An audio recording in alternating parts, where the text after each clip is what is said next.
Hello everyone, welcome back to the new video. Today in this video I'm going to guide you on how to see your login history of the Snapchat.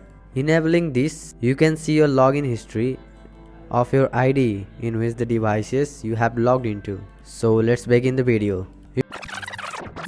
Here open the Snapchat app first and you will be on your Snapchat home screen page.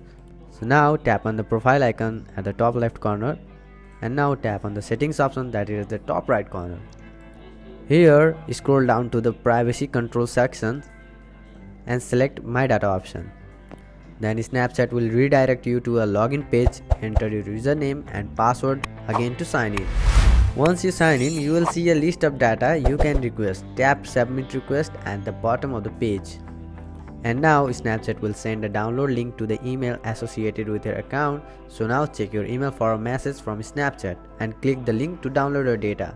Then extract the downloaded file and look for a document, usually a .txt or .html file. So through this you can see your login history of your Snapchat ID.